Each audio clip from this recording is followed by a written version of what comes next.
एक वस्तु लक्ष्य में आती।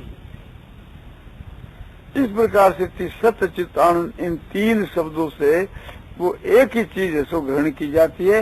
ये उनके सब पर्याय है और हम लोगों को पर्याय नहीं जी करके के अलग अलग स्वरूप प्रतीत होते हैं।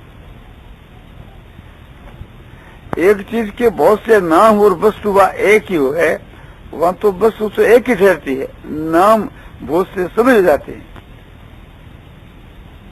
और जहां उस के स्वरूप बहुत है वह बात दूसरी हो जाती है।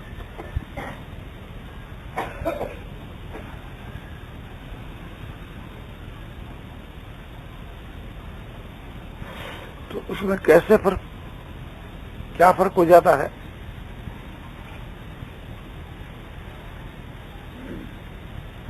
जड़ के ऊपर आपको बतलाया जाता है। असल में तो चेतन जो ब्रह्म का जो स्वरूप है वो जड़ के दृष्टांत से समझा नहीं जाता, कोई एक अंश समझाया जाता है।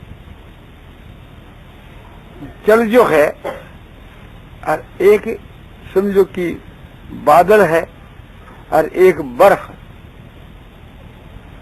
तो धातु से थी जल है और बादल और बर्फ एक ही पदार्थ है, पर नाम रूप अलग अलग है, उनकी आकृति अलग अलग है, नाम भी भिन्न है और रूप भी भिन्न है।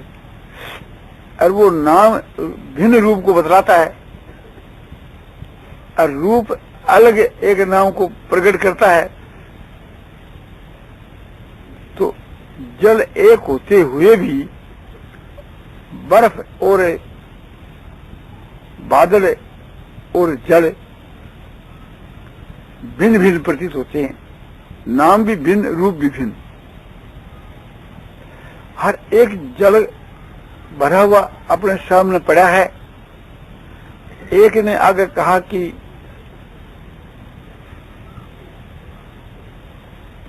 आप आने माने जल ले आओ। एक ने कहा कि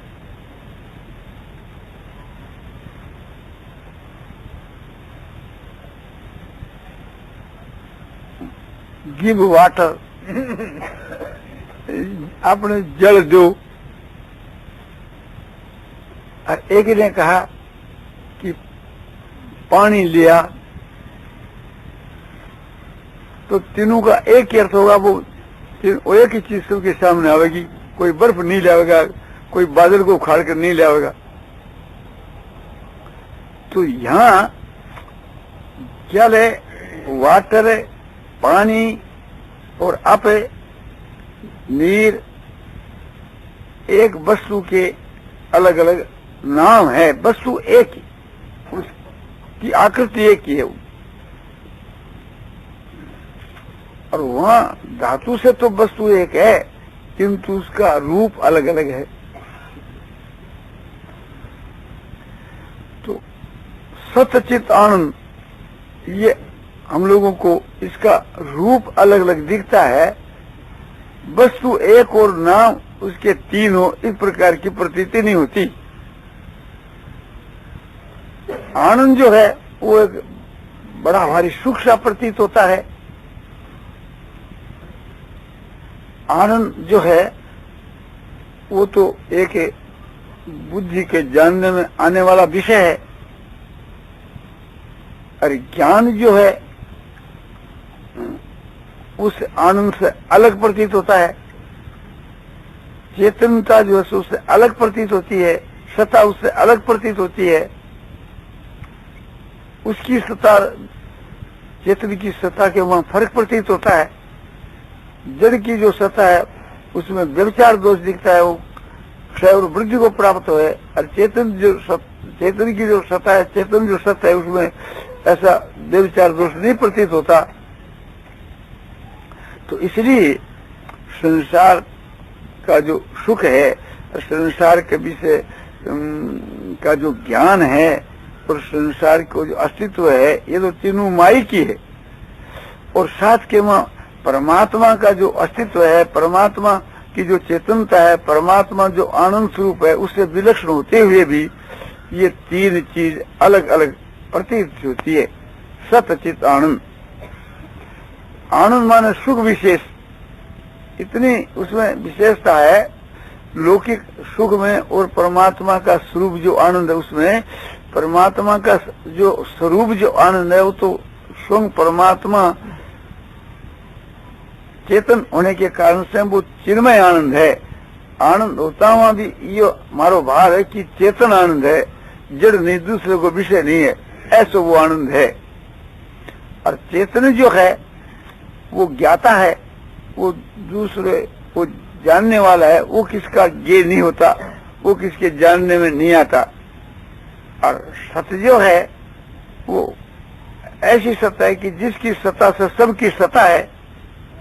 तो इस प्रकार से हम परमात्मा के विषय में सत्य चित्त आनंद के लक्षण किए कि परमात्मा की सत्ता ऐसी विलक्षण सत्ता है कि उसकी सत्ता से सबकी सत्ता है। और परमात्मा की चेतनता ऐसी है कि वो चेतनों का भी चेतन है, उससे सब जितने जो चेतन है सब उससे ही है। और परमात्मा का आनंद ऐसा विलक्षण है कि संसारिक जो सुख है वो उससे, परमात्मा का जो आनंदमय स्वरूप है वैसे ही सब है, सो संसार के आनंद है। इतनी विलक्षणता तो हम सूक्ष्मता से समझ लेते हैं, किंतु ऐसा समझ करके भी सत्य है, चेतन है, आनंद है, ये तीन चीज से प्रतीत हुई, तो ऐसी बात नहीं। ये तीनों वहां जाकर के उसके नाम के रूप में, उसे के पर्याय के रूप में सो आकर प्राप्त हो जाए कि मैंने चाहे समझो सत्य कह दो, चेतन कह दो, चाहे आनंद कह दो, पर्याय जैसे हर एक चीज के बहुत से नाम होते हैं ना। जल का उदाहरण देकर जैसे मैंने आपको बताया, एक जल के बहुत से नाम होते हैं, ऐसे एक ईश्वर के बहुत से नाम होते हैं। वो नाम होते हैं,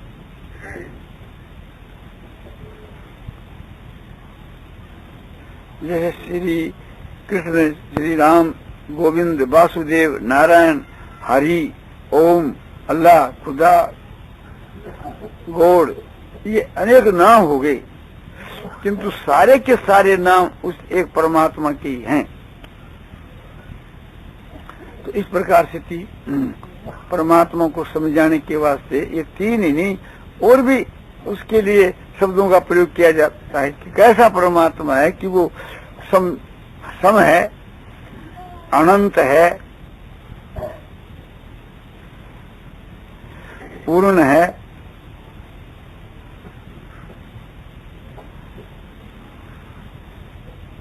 बहुत से शब्दों का प्रयोग किया जा सकता है, किंतु ये सारे के सारे शब्द उसके लक्षणों के, गुणों के बातक नहीं, स्वरूप के बातक है। और वो स्वरूप जो है नाना नहीं, एक ही है।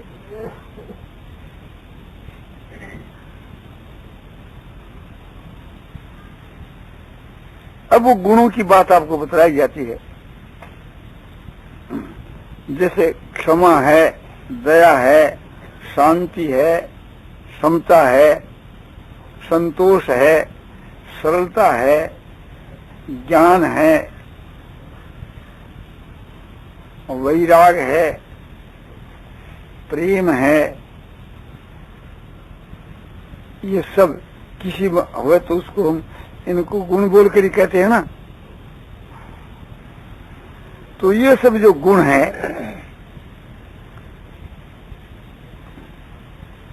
सात्विक गुण है, सत्रह स्तंभ तीन जो गुण है उनके में श्रेष्ठ जो सात्विक जो गुण है उनका ये विस्तार है, उनका ये सब अलग अलग आपको बताया गया। तो सात्विक होने पर भी है तो जड़, है तो एक भाव वाचिक पदार्थ। तो इन सब गुणों के साथ में जो उस परमात्मा का संबंध है, इन गुणों का समग्र है। हम मनुष्यों में, पशुओं में, जानवरों में तो बटा हुआ है उसका, माने एक अंश बचा हुआ है। जैसे एक सागर होता है और सागर के मां लाखों बूंदे होती है, तो हम लोगों के बीच के मां तो एक बूंद के समान भी नहीं, बूंद के बीच के मां भी उसके परमाणु, एक बूंद में लाखों परमाणु होते। तो हम लोगों के बीच में गुणों का जो समूह है, मनुष्यों के बीच के मां अल्प अंतःकरण है,